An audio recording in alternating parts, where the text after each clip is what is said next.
ಬಳ್ಳಿ ಗೊಜ್ಜು ಮಾಡಲಿಕ್ಕೆ ಸಾಂಬಾರು ಬಳ್ಳಿ ಮೊದಲಿಗೆ ಜೀರಿಗೆ, ಕಾಳುಮೆಣಸು, ಸ್ವಲ್ಪ ಬಿಳಿ ಎಳ್ಳು ಹುರಿಲಿಕ್ಕೆ,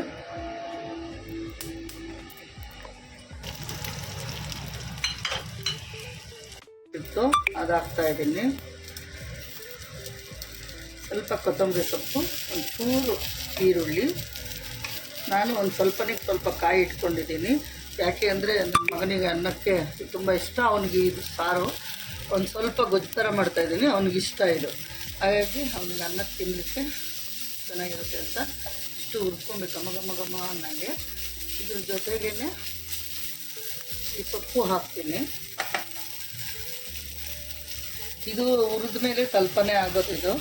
ಹಾಗಾಗಿ ಒಂದು ಸ್ವಲ್ಪ ತಂದಿದ್ದೀನಿ. ಅವನಿಗೆ ಸ್ವಲ್ಪ ಈ ಕೋಲ್ಡ್ ಟೈಮ್ ಅಲ್ವಾ ಒಳ್ಳೇದು ಎಲ್ಲರಿಗೂ, ಮಗನಿಗೆ ಅಂತಲ್ಲ ಎಲ್ಲರಿಗೂ ಆಗುತ್ತೆ.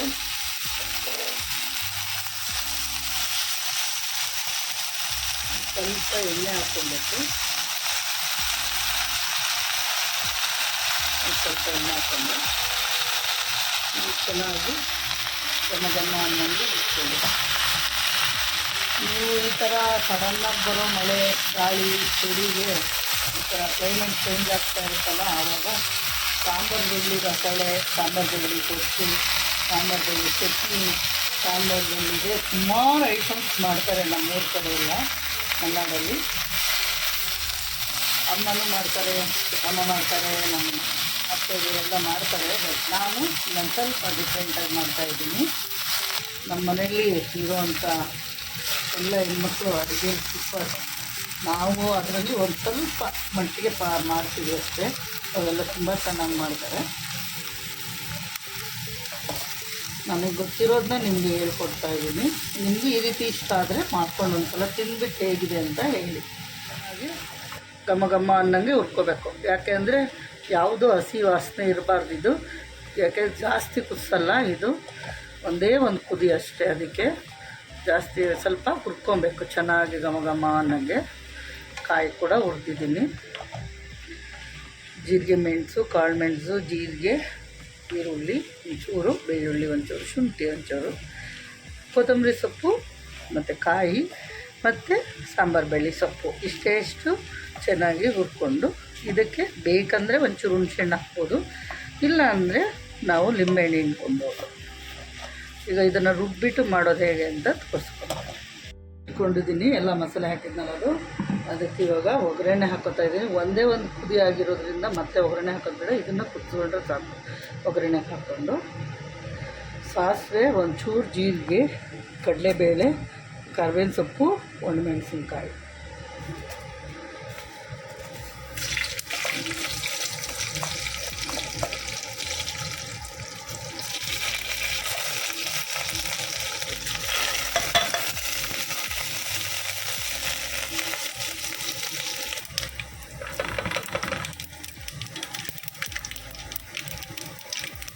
ಪಟ ಅಂತ ಇದೆ ನೋಡಿ ಚೆನ್ನಾಗಿ ಎಲ್ಲ.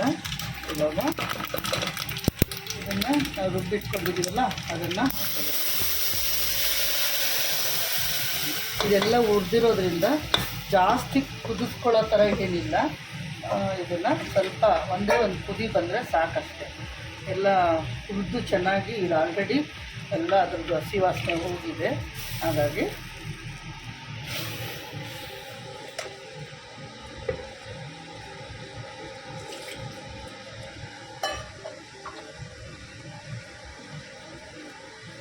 ಈಗ ಒಂದು ಚಮಚ ಉಪ್ಪು ಹಾಕ್ಕೊಳ್ತಾ ಇದ್ದೀನಿ. ಬೇಕಂದರೆ ನಿಮಗೆ ಹಾಕ್ಕೊಳ್ಳಿ, ಒಂದು ಸ್ವಲ್ಪ ಹಾಕ್ತಾಯಿದ್ದೀನಿ. ನಿಮಗೆ ಟೇಸ್ಟ್ ಹೇಗೆ ಬೇಕು ಹಾಗೆ ಹಾಕ್ಕೊಳ್ಳಿ, ನಿಮಗೆ ರುಚಿಗೆ ತಕ್ಕಷ್ಟು. ಇಷ್ಟು ಕುದಿ ಬಂದರೆ ಸಾಕಿದು ಪಾತ್ರೆ ನೋಡಿ, ಚೆನ್ನಾಗಿ ಕುದ್ದಿದೆ ಅಲ್ವಾ, ಇಷ್ಟೇ ಸಾಕು. ಇದನ್ನು ಆಫ್ ಮಾಡಬೇಕು, ತುಂಬ ಕುದಿಲಿಕ್ಕೆ ಬಿಡಬಾರ್ದು. ಈಗ ಆಫ್ ಮಾಡ್ತೀನಿ. ಈಗ ಕೊಡ್ತಾಯಿದ್ದೀನಿ ನಮ್ಮ ಭಾವನ ಮಗನಿಗೆ, ತಿಂದು ಹೇಳ್ತಾನೆ ಹೇಗಿದೆ ಅಂತ. ಇದ್ರದ್ದು ಸೊಪ್ಪಿಂದಲ್ವಾ, ಮುಂಚೆಯಿಂದ ನಮ್ಮ ಮಲೆನಾಡು ಕಡೆ ಇದನ್ನ ಜ್ವರ ಬಂದಾಗೆಲ್ಲ ಯೂಸ್ ಮಾಡ್ತಾ ಇದ್ರು, ಚಿಕ್ಕಲ್ಲಿಂದ ನೆನಪಿದೆ. ಒಂದು ಅಥೆಂಟಿಕ್ ಟೇಸ್ಟು, ಒಂದು ಡಿಫ್ರೆಂಟ್ ಟೇಸ್ಟ್ ಬೇಕು, ಹೆಲ್ದಿ ಬೇಕು ಅಂದರೆ ಇದನ್ನು ಟ್ರೈ ಮಾಡಿ ನೋಡಿ, ಕಮೆಂಟ್ ಹಾಕಿ. ರೋಗ ನಿರೋಧಕ ಶಕ್ತಿ ಕೂಡ ಸಿಗುತ್ತೆ ನಿಮಗೆ. ಮಾಡ್ಕೊಂಡು ತಿನ್ನಿಪ್ಪ. ಇದರಲ್ಲಿ ಇದೆ. ಮುಂಚೆ ನಮ್ಮ ಕಡೆ ಎಲ್ಲ ಇದನ್ನೇ ಯೂಸ್ ಮಾಡ್ತಾ ಇದ್ದಿದ್ದು ಮಲೆನಾಡಲ್ಲಿ ಚಿಕ್ಕಲ್ಲಿ. ನಮಗೆ ಜ್ವರ ಬರ ಏನು ಬರ್ತಾ ಇರಲಿಲ್ಲ. ಇವಾಗ ತಿನ್ನೋದು ಬಿಟ್ಟಿದ್ದೀವಿ, ಎಲ್ಲ ಬರೋಕ್ಕೆ ಶುರು ಆಗಿದೆ.